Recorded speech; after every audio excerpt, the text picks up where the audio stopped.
South ఇండియాలోనే అతి తక్కువ ధరలకే నాణ్యమైన రత్నాలని అందించే ఏకైక సంస్థ 6JVR.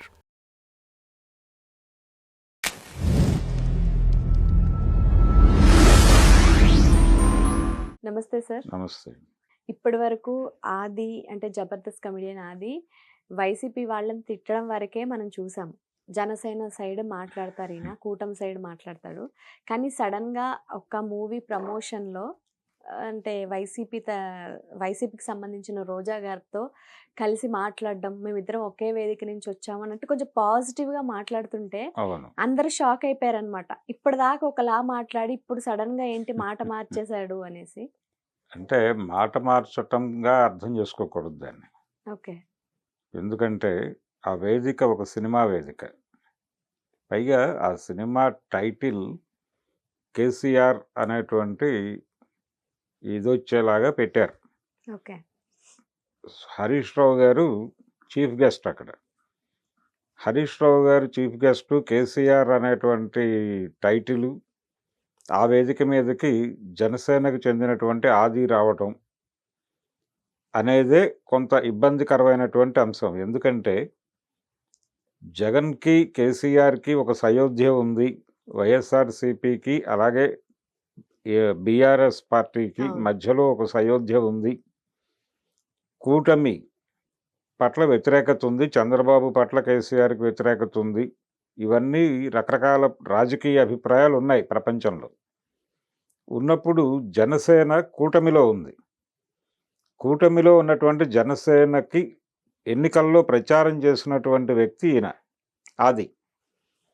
కాబట్టి తను ఆ వేదిక మీదకి రావటమే ఒక విచిత్రం. రోజా రావటం విచిత్రమేం కాదు. ఎందుకంటే వైఎస్ఆర్సీపీకి అలాగే బీఆర్ఎస్కి ఉన్నటువంటి రిలేషన్ రీత్యా హరీష్ రావు పాల్గొంటున్న వేడుకలో ఆవిడ రావటం అనేది అదేమి విచిత్రంగా కనిపించదు. సరే, వచ్చారు. ఒక సినిమా ఫంక్షన్ అనే ఉద్దేశంతోనే వచ్చారు వాళ్ళు. అక్కడ ఎంటర్టైన్మెంట్ ఇండస్ట్రీకి సంబంధించినటువంటి మాటలే మాట్లాడాలి అనేది అనుకున్నారు వాళ్ళు. కాన్షియస్గా రాజకీయాలు వద్దు అని. అందుకని వీళ్ళిద్దరికీ ఒక కామన్ ఏరియా ఉంది. జబర్దస్త్ వేదిక మీద అతను ప్రజలకు దగ్గరయ్యాడు. అలాగే ఈవిడ జబర్దస్త్లో జడ్జిగా పార్టిసిపేట్ చేసింది సుదీర్ఘకాలం. కాబట్టి వాళ్ళకి ఆ ఏరియాలో చాలా అనుబంధం ఉంది. ఈ అనుబంధాన్ని ఒక్కసారి ఆ వేదిక మీద నుంచి గుర్తు చేసుకున్నాడు. గుర్తు చేసుకుని రోజా గారితో ఆ మేరకు ఇంటరాక్ట్ అయ్యే ప్రయత్నం చేశాడు. ఆవిడ కూడా ఎక్కడ పొలిటికల్ స్టేట్మెంట్లు ఇచ్చే ప్రయత్నం చేయలేదు వేదిక మీద. ఈవెన్ హరీష్ రావు కూడా ఎక్కడా రాజకీయ ప్రస్తావన చేయకుండానే తన ప్రసంగం నడిచేలాగా చూసుకున్నాడు. అలాగే ఇదే వేదిక మీదకి ఈ మధ్య కాలంలో జైలుకు వెళ్ళి బయటకు వచ్చినటువంటి జానీ మాస్టర్ కూడా వచ్చాడు. వచ్చి తను కూడా మాట్లాడాడు. ఒక 5 నిమిషాలు మాట్లాడి వెళ్ళాడు.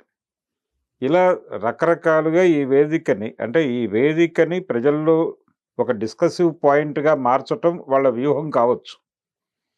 అందుకని ఈ భిన్నమైనటువంటి అభిప్రాయాలు కలిగిన వాళ్ళని, అలాగే జనాల్లో కొంచెం కాంట్రవర్సీ అయిన వాళ్ళని వాళ్ళు పిలిచినట్టుగా కనిపిస్తుంది.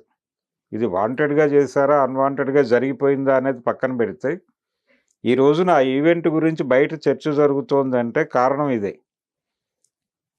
రోజా ఆది ఒకే వేదిక మీదకి రావటం, ఆయన జానీ మాస్టర్ రావటం, వీళ్ళందరూ వచ్చినటువంటి దానికి ఆ కేసీఆర్ అనేటువంటి టైటిల్ ఉండటం, ఆ టైటిల్ ఉన్నటువంటి దానికి మద్దతు ఇస్తూ హరీష్ రావు గారు రావటం, ఇదంతా కలిపి దీన్ని రాజకీయంగా చూడాలా, కేవలం సినిమాగా చూడాలా అనేది ఒక చర్చ జరిగిపోతుంది బయట. ఇక్కడ ఈ వేడుకలో పాల్గొన్నారు కాబట్టి వీళ్ళేదో రాజకీయ అభిప్రాయాలు మార్చేసుకుంటున్నారని కాదు. ఎవరి రాజకీయ అభిప్రాయాలు వారికే ఉన్నాయి. వారు బయటకు వెళ్ళిన తర్వాత తిరిగి వారి జీవితాల్లో వాళ్ళు ప్రవేశిస్తారు. చాలా సందర్భాల్లో చాలా చోట్ల ఈ పూర్వ విద్యార్థుల కలయికలు ఇలాంటివి జరుగుతూ ఉంటాయి. జరిగినప్పుడు ఒక్కొక్కళ్ళు ఒక ఫీల్డ్లోకి వెళ్ళిపోయి ఉంటారు. బయట వీళ్ళ మధ్య విపరీతమైన గొడవలు కూడా జరగచ్చు, కానీ అక్కడ కలిసి ఉంటారు, అక్కడ వరకే. కాబట్టి ప్రతి వాళ్ళకి ఒక ఏరియా ఉంటుంది. ఆ ఏరియాలో ఒక ఐక్యత ఉంటుంది. అలాగే దాంతో పాటు ఈ ఐక్యతతో పాటు విభేదాలు కూడా కొనసాగుతూనే ఉంటాయి. ఆ ఏరియాలో కూడా విభేదాలు ఉంటే వాళ్ళ మధ్య శత్రుపూరిత వాతావరణం ఉంది అని అనుకోవాల్సి వస్తుంది. అందుకని వీళ్ళ మధ్య ఆ పరిస్థితి లేదు. ఎవరి మధ్య ఆ పరిస్థితి లేదు. వాళ్ళు నార్మల్‌గా వచ్చేసి సినిమా గురించి, అలాగే వాళ్ళ సినిమా జీవితం గురించి ఒక్కసారి అక్కడ మాట్లాడుకుని, దాని నుంచి ఒక రిలాక్సేషన్ పొంది వెళ్ళిపోయారు అంతే. బయట అతను రోజా మీద చాలా కామెంట్స్ చేశాడు. మొన్న ఎన్నికల సందర్భంగా అవును. చాలా మాట్లాడాడు. అవును. అలాగే ఆవిడ కూడా కౌంటర్‌లు ఇచ్చింది. కౌంటర్‌లు ఇస్తూ అతనిని, అలాగే అతని అభిమాన నటుడైనటువంటి, లేదు అతను జనసేన పార్టీతో ఉన్నాడు. జనసేన నాయకుడిగా ఉన్నటువంటి పవన్ కళ్యాణ్‌ని టార్గెట్ చేస్తూ చాలా మాట్లాడింది ఆవిడ. ఇవన్నీ రేపు పొద్దున ఏదైనా ఒక సినిమా ఫంక్షన్‌లో పవన్ కళ్యాణ్‌ని క్లాప్ కొట్టడానికి పిలిచి, కెమెరా స్విచ్ ఆన్ చేయటానికి రోజాని పిలిస్తే, అక్కడ కూడా వాళ్ళు నవ్వుతూ కాసేపు మాట్లాడుకుంటారు అంతే. ఆ సినిమా వరకే. ఇప్పుడు ఎన్టీ రామారావు గారి మీద దాదాపు 9 సినిమాలు నెగెటివ్‌గా తీశాడు కృష్ణ గారు ఆ రోజుల్లో. తీసిన తర్వాత ఆయన 300వ సినిమా, ఆయన 300వ సినిమాకి ఎన్టీఆర్‌తో క్లాప్ కొట్టించుకోవాలనుకున్నాడు. వెళ్ళి పిలిచాడు ఆయన్ని. పిలిస్తే ఆయన వచ్చి క్లాప్ కొట్టి వెళ్ళాడు. ఏమీ ఇబ్బంది పడలేదు. ఇతను నా మీద 9 సినిమాలు తీశాడు. నాకు నెగెటివ్‌గా ఉన్నాడు. కాంగ్రెస్ నెగెటివ్‌గా అంటే పార్టీతో ఎలా చేశారు సార్? మండలాధీశుడు అనే సినిమా తీశారు రామారావుని విమర్శిస్తూ. ఓకే. అలాగే ముఖ్యమంత్రి అని ఒక సినిమా తీశారు. విశ్వామిత్ర అని ఒక సినిమా తీశారు. నా పిలిపే ప్రభంజనం అనే సినిమా ఒకటి తీశారు. ఇలా దాదాపు 9 సినిమాలు చేశాడు ఆయన. ఎన్టీ రామారావు గారికి అగైనెస్ట్‌గా. ఓకే. చేసినప్పటికీ వీటన్నిటి తర్వాత వచ్చినటువంటి 'తెలుగు వీరులెవరా' అనే సినిమాకు 300వ సినిమా అది. ఆ 300వ సినిమాకి రామారావు గారు క్లాప్ కొడితే బాగుంటుంది అనుకున్నాడు ఆయన. వెళ్ళి అడిగాడు. ఆయనేమి ఛీ నువ్వు అసలు నా కాంపౌండ్‌లోకి రాకూడదు అని అనలేదు. పిలిచాడు, వెళ్ళి క్లాప్ కొట్టి వచ్చేసాడు అంతే. ఆ మేరకు ఒక ఏరియాలో, అంటే కృష్ణ గారు పాత రోజుల్లో రామారావు గారి అభిమాని. ఓకే. ఎన్టీఆర్ అభిమానిగానే సినిమాల్లోకి వచ్చాడు ఆయన. చాలా సందర్భాల్లో ఆయనే చెప్పుకున్నాడు. తర్వాత కాంగ్రెస్ పార్టీ నుంచి పోటీ చేశాడు ఆయన. కాంగ్రెస్ పార్టీ నుంచి ఏలూరులో పోటీ చేసి ఒకసారి గెలిచి రెండోసారి ఓడిపోయాడు. ఓకే. ఆ తర్వాత రాజీవ్ గాంధీ గారు చనిపోయిన తర్వాత రాజకీయాలకు దూరం అయ్యాడు. కానీ ఆ ప్రయాణంలో ఆయన ఒక పెళ్లిలో కలిశాడు. ఈ సినిమాలు తీస్తున్న టైంలోనే మెడ్రాస్‌లో ఒక ఫిలిం పర్సనాలిటీ కుమారుడి పెళ్లికి ఈయన వెళ్ళాడు రామారావు గారు. ఆ పెళ్లికి విజయ నిర్మల, కృష్ణ కూడా వచ్చారు.